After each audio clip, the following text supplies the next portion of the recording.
Bab 1 Rumah Warisan. Hujan turun deras sejak sore, membasahi jalan tanah menuju desa Karangwungu. Langit gelap bahkan sebelum matahari benar-benar tenggelam, seolah malam sengaja datang lebih cepat. Mobil travel yang ditumpangi Raina berhenti di ujung jalan. Sudah sampai, Mbak, rumahnya yang di ujung kebun itu, kata sopir sambil menunjuk samar ke arah bangunan tua yang nyaris tak terlihat di balik tirai hujan. Raina turun perlahan. Sepatu putihnya langsung tenggelam di tanah becek. Udara desa terasa lebih dingin dari yang ia ingat. Bukan dingin karena hujan, tapi dingin yang merayap ke dalam tulang. Rumah itu berdiri sendirian. Dinding kayunya mengelupas. Catnya pudar dimakan waktu. Jendela-jendela tertutup rapat, seperti mata yang menolak melihat dunia luar. Atap gentengnya tampak rapuh. Beberapa bagian bahkan sedikit melengkung turun. Sudah 10 tahun kosong sejak neneknya meninggal. Raina menelan ludah. Ia sebenarnya tak ingin kembali. Namun surat warisan itu jelas. Rumah ini kini miliknya. Dan jika ingin menjualnya, ia harus datang dan mengurus berkas-berkas yang tersimpan di dalam. Langkahnya pelan saat mendekati pintu kayu besar. Tangannya sedikit gemetar ketika memasukkan kunci lama yang dikirimkan kepala desa kepadanya. Klik, pintu terbuka dengan suara berderit panjang. Aroma lembab dan debu tua langsung menyergap. Bau kayu lapuk bercampur tanah basah memenuhi paru-parunya. Bagian dalam rumah nyaris tak berubah sejak terakhir ia datang sebagai anak berusia 12 tahun. Ruang tamu sempit dengan sofa coklat kusam. Lemari kaca berisi piring-piring antik. Jam dinding tua yang kini diam di pukul 2.17. Ia mengerutkan kening. Kenapa jam itu berhenti tepat di jam 2:17? Entah kenapa. Angka itu terasa mengganggu. Raina melangkah lebih dalam. Lantai kayu berderit setiap kali diinjak, seolah memprotes kehadirannya. Di sudut ruangan tergantung foto neneknya. Sorot mata wanita tua itu tampak tajam bahkan dalam potret hitam putih. Raina selalu merasa neneknya menyimpan sesuatu. Sesuatu yang tak pernah ia ceritakan. Hujan semakin deras. Petir menyambar. Cahayanya menerangi rumah selama sepersekian detik. Dan saat kilatan itu muncul, Raina bersumpah ia melihat bayangan seseorang berdiri di lorong menuju dapur. Ia menoleh cepat. Kosong, hanya perasaan. Bisiknya pada diri sendiri. Ia menghela napas panjang dan mulai membuka jendela-jendela agar udara masuk. Namun ketika ia membuka jendela ruang makan, angin dingin menerpa wajahnya. Dan dari belakang rumah, samar-samar terlihat sesuatu. Sumur tua, letaknya beberapa meter dari dapur. Dikelilingi batu-batu besar yang sudah berlumut. Di atasnya terpasang papan kayu tebal sebagai penutup. Sejak kecil, Raina selalu dilarang mendekati sumur itu. Jangan pernah buka, kata neneknya dulu, dengan nada yang tak pernah ia gunakan untuk hal lain. Waktu kecil, Raina pernah mencoba mendekat. Saat itu ia merasa ada yang berbisik dari dalam. Suara perempuan, lembut, sedih. Ia menggelengkan kepala, mencoba mengusir ingatan itu. Malam semakin turun. Listrik desa rupanya belum menyala di rumah itu. Raina hanya menemukan beberapa lilin di laci dapur dan menyalakannya. Cahaya kecil itu membuat bayangan-bayangan menari di dinding. Rumah terasa lebih hidup dalam gelap. Terlalu hidup. Sekitar pukul 9 malam. Hujan mulai reda. Hanya suara tetesan air dari atap yang terdengar. Raina duduk di sofa ruang tamu, memandangi pintu belakang yang tertutup. Ia tak tahu kenapa, tapi rasanya seperti ada yang berdiri di balik pintu itu. Menunggu. Tiba-tiba, tok, suara pelan dari arah dapur. Raina membeku. Tok, tok, seperti suara sesuatu yang mengetuk kayu. Ia menahan napas. Itu bukan dari dalam rumah. Itu dari luar, dari arah sumur. Angin kembali berembus, membuat pintu belakang bergetar pelan. Lalu terdengar suara yang sangat lirih. Hampir seperti bisikan yang terbawa angin. Raina, tubuhnya menegang. Suara itu bukan bayangan, bukan halusinasi. Itu jelas menyebut namanya. Raina, lebih jelas kali ini. Ia berdiri perlahan. Jantungnya berdegup keras sampai terasa di telinga. Langkahnya gemetar saat mendekati pintu belakang. Tangannya menyentuh gagang pintu. Dingin, sangat dingin. Seperti es. Ia ragu, tapi rasa penasaran lebih kuat dari rasa takut. Perlahan, ia membuka pintu. Angin malam langsung menerpa wajahnya. Halaman belakang gelap, hanya diterangi cahaya bulan yang muncul di sela awan. Dan di sana, papan kayu penutup sumur itu sedikit bergeser. Padahal ia yakin, sangat yakin, tadi papan itu tertutup rapat.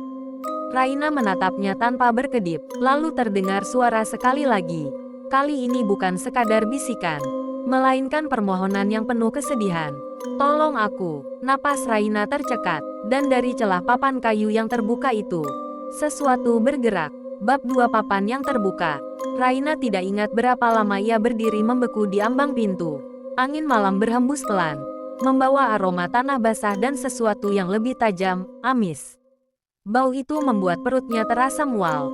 Papan kayu penutup sumur bergeser perlahan. Krek, suara gesekan kayu terdengar jelas dalam keheningan. Padahal tidak ada siapa-siapa di halaman. Ini cuma angin, bisik Raina pada dirinya sendiri. Namun angin tidak mungkin mendorong papan setebal itu dengan gerakan sepelan dan sesengaja itu. Jantungnya berdegup tak beraturan. Tangan yang memegang lilin bergetar, membuat api kecil itu berkedip-kedip seperti hampir padam. Ia melangkah satu langkah keluar rumah. Tanah licin oleh sisa hujan. Sepatunya tenggelam sedikit di lumpur. Udara terasa semakin dingin, seperti suhu turun beberapa derajat saat ia mendekati sumur. Semakin dekat, semakin sunyi. Tak ada suara jangkrik, tak ada suara katak, hanya bunyi tetesan air. Plok, plok, dari daun ke tanah. Raina berhenti tepat 2 meter dari sumur. Papan kayu itu kini terbuka lebih lebar. Celah gelap menganga di tengah lingkaran batu tua yang berlumut. Ia bisa melihat air di dalamnya. Hitam, pekat, tidak memantulkan cahaya bulan sama sekali. Seolah bukan air, seolah sebuah lubang tanpa dasar. Tolong, suara itu kembali terdengar, bukan lagi terbawa angin, melainkan jelas berasal dari dalam sumur. Raina menahan napas, tenggorokannya terasa kering. Siapa? Suaranya bergetar, tak ada jawaban, hanya riak kecil di permukaan air. Pluk, seperti sesuatu baru saja bergerak di bawah sana. Raina tahu ia seharusnya masuk kembali ke rumah, menutup pintu, mengunci semuanya, namun ada dorongan aneh dalam dirinya. Seolah rasa penasaran ditarik oleh sesuatu dari dalam sumur. Langkahnya maju satu lagi. Kini ia berdiri tepat di bibir sumur. Batu-batu tua itu dingin dan basah saat disentuh. Lumut licin menempel di permukaannya. Ia menunduk perlahan. Gelap, tak terlihat dasar. Siapa yang ada di sana? Tanyanya lagi. Lebih pelan. Hening. Lalu, permukaan air bergetar. Bukan seperti riak biasa, melainkan seperti air mendidih perlahan. Dan dari tengah kegelapan itu, muncul sesuatu. Ujung jari, pucat, keriput, air menetes dari kulitnya. Raina tersentak mundur, hampir menjatuhkan lilin. Namun jari-jari itu terus muncul. 5 jari, lalu tangan seorang perempuan. Kulitnya pucat kebiruan, seperti terlalu lama terendam. Kuku-kukunya panjang dan menghitam. Tangan itu mencengkeram tepi batu sumur. Kuat, seolah hendak menarik tubuhnya keluar. Raina tak bisa bergerak, tubuhnya seperti terkunci. Lalu tangan itu bergerak, pelan, merayap ke arahnya. Dan suara itu kembali terdengar.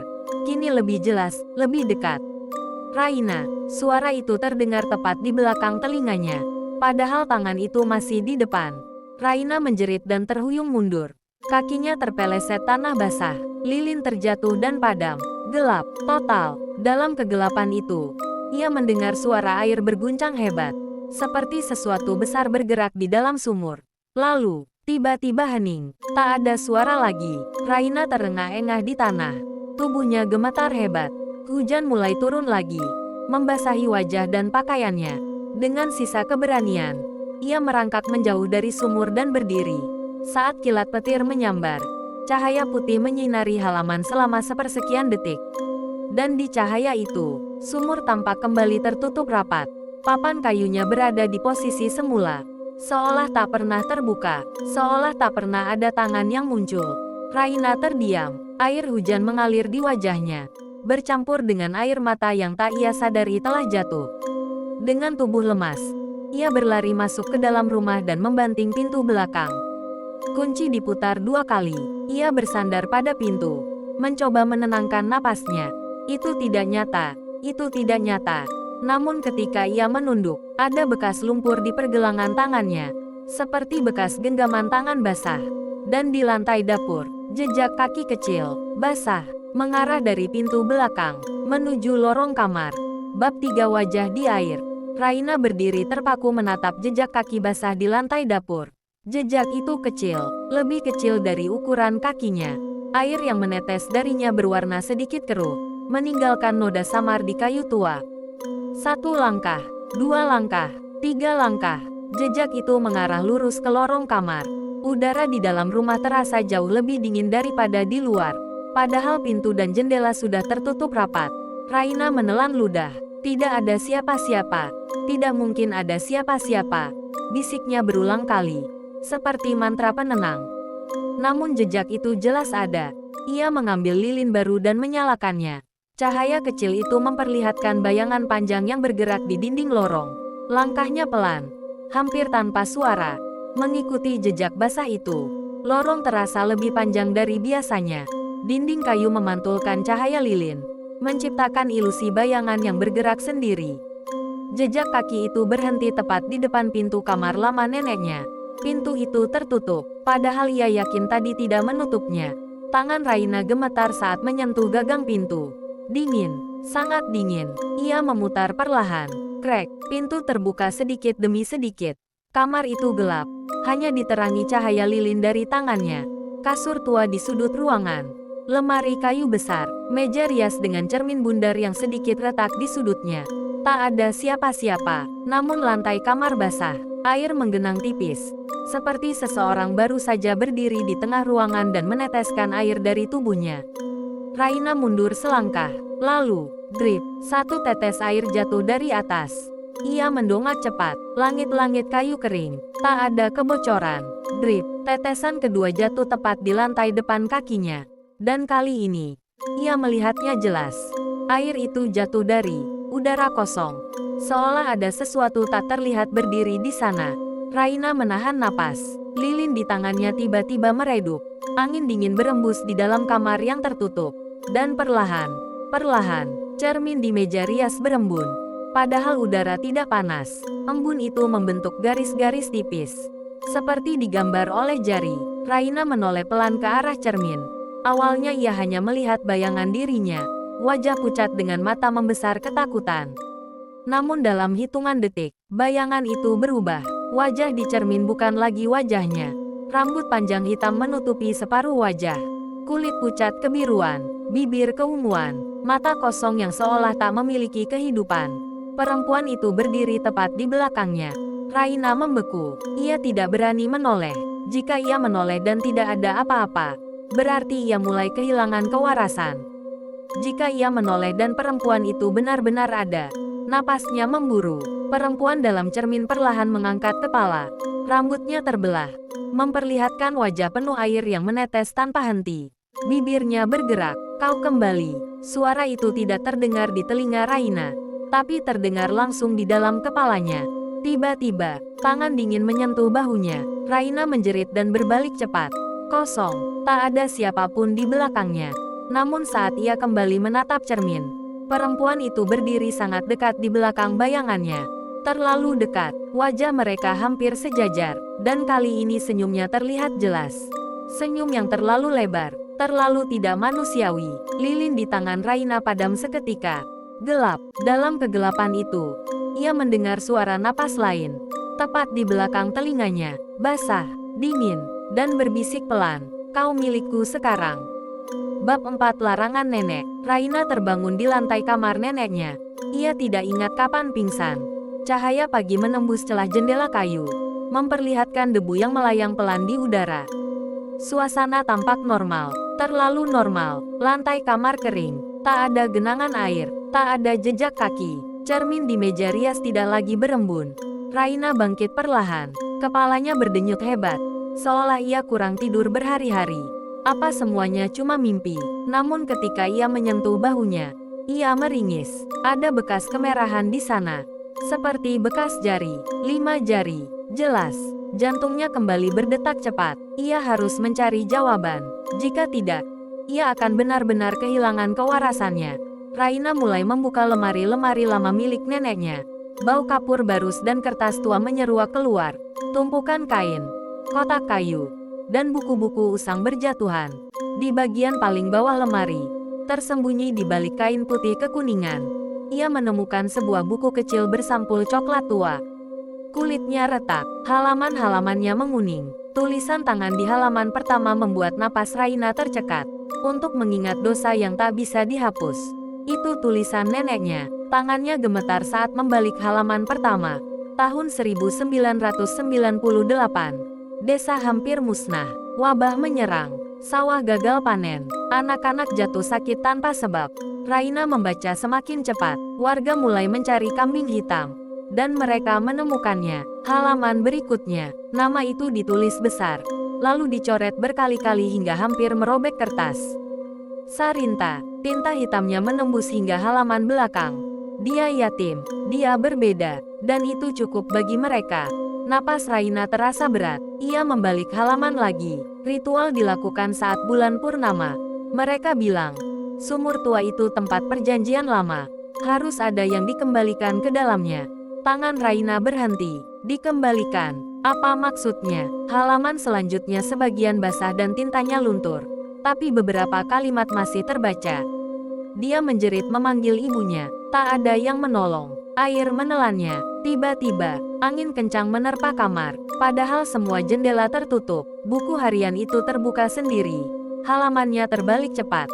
Flip, flip, flip. Lalu berhenti di halaman terakhir. Tulisan di sana tampak berbeda. Lebih berantakan, lebih tertekan. Dia tidak mati. Dia menunggu. Tinta di bagian akhir seperti tercoret paksa. Dan suatu hari, darah keluarga kami harus kembali. Raina terdiam. Darah keluarga. Keluarganya. Tangannya mulai terasa dingin. Perlahan ia menyadari sesuatu yang selama ini tak pernah ia pikirkan. Neneknya tidak pernah benar-benar membicarakan orang tua Raina. Ayahnya meninggal saat ia kecil. Ibunya pergi entah kemana. Dan sekarang, ia datang kembali ke rumah ini. Ke sumur itu. Seolah dipanggil. Tiba-tiba terdengar suara dari luar kamar. Langkah kaki. Basah. Pelan. Tap, tap, tap. Raina membeku. Langkah itu berhenti tepat di depan pintu kamar. Gagang pintu bergetar pelan. Krek. Pintu terbuka sedikit demi sedikit. Lorong di luar gelap. Meski matahari sudah tinggi. Dan di ujung lorong, sosok perempuan berdiri. Rambut panjang menutupi wajahnya. Air menetes dari ujung rambutnya, membasahi lantai. Namun kali ini, Raina melihat sesuatu yang membuat darahnya terasa membeku. Perempuan itu mengenakan kalung kecil. Kalung berbentuk bunga melati. Kalung yang sama persis seperti yang ada di foto lama ibunya. Perempuan itu mengangkat kepala perlahan. Dan dengan suara yang pecah, basah, namun penuh kebencian. Ia berkata, anak dari darah yang mengkhianatiku. Bab 4 berakhir. Bab 5 darah yang sama. Raina tidak tidur malam itu. Setelah sosok perempuan itu menghilang dari lorong, ia mengurung diri di ruang tamu dengan semua lampu menyala. Ia bahkan memindahkan kursi ke depan pintu belakang. Seolah itu bisa menghentikan sesuatu yang tak terlihat. Kalung bunga melati itu terus terbayang di kepalanya. Ibunya memiliki kalung yang sama. Persis. Raina berlari ke kamar dan membuka koper lamanya. Dari dalam dompet kecil, ia mengeluarkan satu-satunya foto ibunya yang masih ia simpan. Foto itu diambil saat Raina masih kecil. Ibunya tersenyum samar, mengenakan kebaya sederhana. Dan di lehernya, kalung bunga melati. Tangan Raina gemetar. Tidak mungkin. Ia kembali membuka buku harian neneknya. Kali ini ia membaca lebih pelan. Di sela-sela tulisan tentang ritual, ada kalimat yang sebelumnya ia lewatkan. Sarinta menolak menikah dengan lelaki pilihan warga. Ia bilang ia mencintai orang luar desa. Anak itu membawa aib. Anak. Raina merasa napasnya terhenti.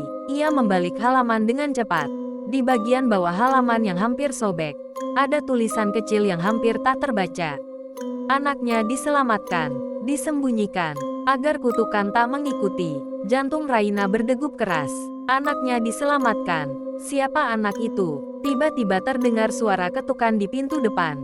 Tok, tok, tok. Raina tersentak. Sudah hampir tengah malam. Tak mungkin ada tamu. Ketukan itu terdengar lagi. Lebih pelan, lebih teratur. Tok, tok, tok. Dengan ragu, ia mendekati pintu dan mengintip melalui celah jendela. Pak Darno berdiri di luar. mengenakan jas hujan tipis. Wajahnya pucat. Raina membuka pintu sedikit. "Pak, ada apa malam-malam begini?" Pria tua itu menatapnya lama sebelum berbicara. "Kamu sudah melihatnya?" "Ya." Darah Raina terasa surut dari wajahnya. "Melihat siapa?" Pak Darno tak menjawab langsung. Ia melangkah masuk tanpa diminta. "Sumur itu tidak pernah meminta orang asing," katanya pelan. "Ia hanya memanggil darahnya sendiri." Raina menelan ludah. "Apa maksud Bapak?" Pak Darno menatap foto di tangan Raina. Wajahnya berubah. "Itu ibumu." Raina mengangguk pelan. Pria tua itu menghela napas berat. "Ibumu bukan orang desa luar." Raina membeku. "Apa?" Pak Darno duduk perlahan. Suaranya hampir seperti bisikan. "Dia anak Sarinta." Ruangan terasa berputar. Raina mundur selangkah. "Itu tidak mungkin. Nenekku. Nenekmu yang menyelamatkannya," potong Pak Darno.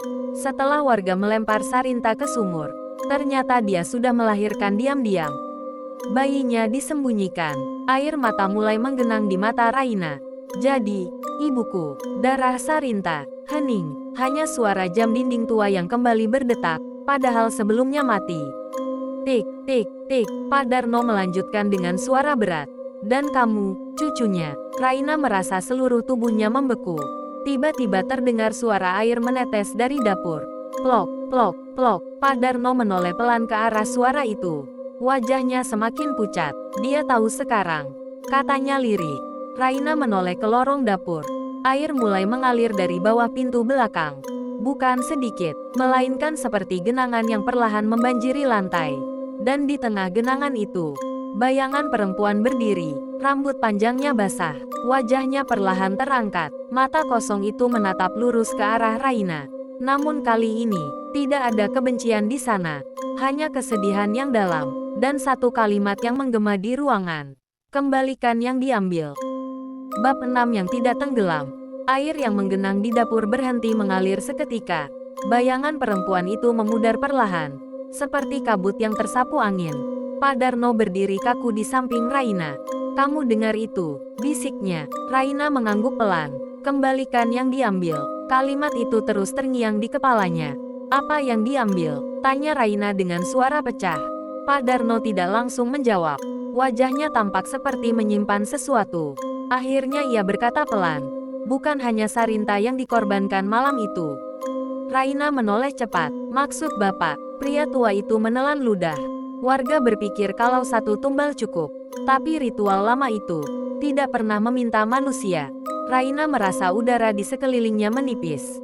"Lalu, yang dikembalikan ke sumur seharusnya sesuatu yang lebih tua. Sesuatu yang sudah ada sebelum desa ini berdiri." Jantung Raina berdetak keras. "Jadi mereka salah." Pak Darno mengangguk pelan. "Mereka menuduh Sarinta agar bisa menenangkan ketakutan mereka sendiri. Tapi setelah ia dilemparkan ke sumur, wabah memang berhenti. Berarti ritualnya berhasil." Pak Darno menatapnya tajam. "Bukan berhasil. Ditunda." Hening. Jam tua kembali berdetak keras. "Tik, tik, tik." "Sumur itu bukan sekadar sumur," lanjutnya. "Itu pintu." Raina merasakan bulu kuduknya berdiri. Pintu untuk apa? Sesuatu yang terkurung. Angin mendadak berembus dari arah dapur. Pintu belakang terbuka perlahan dengan bunyi berderit panjang. Krek, air tidak lagi menggenang. Halaman belakang terlihat sunyi. Sumur itu tampak biasa, terlalu biasa. Raina berjalan mendekat, seolah ditarik oleh sesuatu. "Jangan," kata Pak Darno pelan. "Kalau kamu mendekat lagi malam ini, dia akan tahu kamu sudah mengerti." Namun Raina tetap melangkah. Ada sesuatu yang terasa berbeda. Bukan kemarahan, bukan ancaman, melainkan panggilan. Ia berhenti beberapa langkah dari sumur. Bulan tertutup awan tipis. Lingkaran batu tua itu tampak seperti mulut yang menganga. Dan tiba-tiba, suara itu kembali terdengar. Bukan dari dalam sumur, melainkan dari belakang Raina. "Cucuku." Raina membeku. Itu bukan suara Sarinta. Itu suara neneknya. Perlahan ia menoleh. Di ambang pintu belakang rumah, sosok neneknya berdiri. Namun tubuhnya samar, seperti bayangan transparan. Wajahnya tampak sedih. "Raina, jangan dengarkan suara dari dalam sumur." Air mata mengalir di pipi Raina. "Nenek." Pak Darno mundur perlahan. Wajahnya pucat pasi. Dia mulai membuka dua sisi, gumamnya. Sosok nenek itu melangkah mendekat. Yang terkurung bukan Sarinta. Raina tertegun. Lalu siapa? Neneknya menatap sumur dengan kebencian yang belum pernah Raina lihat sebelumnya. Dia hanya korban. Udara di sekitar mereka tiba-tiba terasa berat. Permukaan sumur bergetar, dan untuk pertama kalinya, bukan tangan yang muncul, melainkan sesuatu yang lebih besar. Bayangan hitam, seperti asap pekat, bergerak perlahan dari dalam. Suara bergema dari dasar sumur. Dalam, parau, tidak manusiawi. Keturunannya telah kembali. Tanah di sekitar sumur retak tipis. Pak Darno berteriak, "Masuk ke dalam rumah sekarang." Raina terdiam sesaat, menatap bayangan hitam yang mulai membentuk siluet tinggi menjulang. Ia sadar satu hal, Sarinta mungkin bukan ancaman, mungkin justru pelindung. Bab 7 Penjaga Pintu. Angin berputar liar di halaman belakang. Bayangan hitam yang muncul dari sumur semakin tinggi, membentuk siluet seperti tubuh tanpa wajah. Udara menjadi berat, menekan dada Raina hingga sulit bernapas. Pak Darno menarik lengannya, "Masuk sekarang." Namun sosok nenek Raina mengangkat tangan, menghentikan mereka. "Sudah terlalu lama kami lari." Suara nenek itu bergema lembut namun tegas. Tanah di sekitar sumur retak semakin lebar. Batu-batu tua bergetar, sebagian runtuh ke dalam kegelapan. Bayangan itu mengeluarkan suara rendah, seperti gema dari gua yang sangat dalam. "Aku hampir bebas." Raina merasakan sesuatu bergetar di dadanya. Hangat, ia menunduk. Kalung bunga melati yang sejak kecil ia pakai, yang katanya peninggalan ibunya, bersinar redup. Neneknya menatapnya. "Itu bukan sekadar perhiasan." Raina menggenggam kalung itu. "Lalu apa?" "Itu segel." Kata itu menggema di kepala Raina. Neneknya melanjutkan, "Sejak Sarinta dilempar ke sumur, keluargamu menjadi penjaga. Bukan korban, bukan pelarian. Penjaga apa?" "Penjaga pintu itu." Bayangan hitam mendadak bergerak cepat, memanjang seperti asap yang diterpa angin, mencoba meraih Raina. Pak Darno terjatuh saat tanah bergetar hebat. Sumur itu kini tak lagi terlihat seperti sumur biasa. Kegelapannya seperti tak berujung, dan dari dalamnya terdengar suara-suara lain. Banyak suara, berbisik bersamaan. Raina memejamkan mata sesaat. Kenangan-kenangan aneh muncul di kepalanya. Bukan miliknya. Seorang perempuan muda berambut panjang berdiri di depan sumur. Sarinta, namun kali ini wajahnya tidak marah. Ia menangis. Dan di pelukannya, seorang bayi kecil. Raina tersentak membuka mata. "Aku melihatnya," bisiknya. Neneknya tersenyum samar, "Karena darahnya mengalir di tubuhmu." Bayangan hitam kembali menyerang, kini membentuk semacam tangan besar dari asap pekat. Raina mengangkat kalungnya tanpa sadar. Cahaya lembut memancar dari bunga melati kecil itu. Saat cahaya menyentuh bayangan, terdengar jeritan menggelegar. Bayangan itu mundur, bukan kesakitan, melainkan marah. "Keturunan pengkhianat." Suaranya menggema. Nenek Raina menatapnya tajam. "Kami bukan pengkhianat." Raina merasakan sesuatu berubah dalam dirinya. Rasa takut yang selama ini menguasainya perlahan berganti menjadi tekad. Ia melangkah mendekati sumur. Pak Darno berteriak, "Jangan terlalu dekat." Namun kali ini Raina tidak berhenti. "Bukan dia yang harus kembali," katanya pelan namun tegas. Bayangan hitam bergolak hebat. "Pintu itu harus ditutup," lanjut Raina. Neneknya mengangguk, dan hanya darah penjaga yang bisa melakukannya. Angin semakin kencang. Langit menggelap meski belum tengah malam. Raina berdiri tepat di depan sumur. Cahaya dari kalungnya semakin terang. Bayangan hitam kini mengelilinginya, mencoba menekan, mencoba masuk. Dan untuk pertama kalinya, Raina tidak merasa takut. Ia merasa terpilih. Bab 8 Darah untuk Segel. Cahaya dari kalung bunga melati di tangan Raina semakin terang. Bayangan hitam di atas sumur menggeliat liar, membentuk wajah tanpa mata, tanpa hidung, hanya rongga gelap yang berdenyut seperti hidup. "Aku sudah menunggu terlalu lama." Suaranya menggema, memecah udara malam. Pak Darno terjatuh mundur, menutup telinganya. Sosok nenek Raina berdiri di sampingnya. Tubuhnya semakin samar. "Raina, dengarkan baik-baik," ucap neneknya. "Segel itu tidak akan bertahan lama. Ia butuh darah penjaga untuk diperbarui." Raina menelan ludah. "Darahku." Neneknya mengangguk pelan. "Bukan untuk mati, untuk mengikat." Bayangan hitam tiba-tiba memanjang. menyambar seperti cambuk asap. Tanah di sekitar sumur retak semakin lebar. Dari dalamnya terdengar jeritan-jeritan lama, suara orang-orang yang pernah dikorbankan. Raina merasakan air mata mengalir tanpa ia sadari. "Maafkan kami," bisik suara lembut dari dalam sumur. Itu suara Sarinta, bukan penuh amarah, melainkan lelah. Raina mendekati bibir sumur, angin memutar rambutnya liar, kalung di tangannya terasa panas. "Bagaimana caranya?" tanyanya pada neneknya. "Campurkan darahmu dengan air sumur. Ucapkan nama leluhurmu. Ikat pintunya kembali." Bayangan hitam meraung keras. "Jangan!" Tanah berguncang hebat. Raina memejamkan mata sesaat, mengumpulkan keberanian. Ia mengambil pecahan kaca kecil dari tanah yang retak. Tangannya gemetar, namun tatapannya kini mantap. Dengan satu gerakan cepat, ia melukai telapak tangannya. Darah menetes perlahan, merah kontras di bawah cahaya bulan. Ia merentangkan tangannya di atas sumur. Tetes pertama jatuh ke dalam kegelapan. Pluk, dan seketika, permukaan sumur berkilau merah samar. Bayangan hitam menjerit keras. Suara yang tidak sepenuhnya terdengar oleh telinga, tetapi terasa menusuk kepala.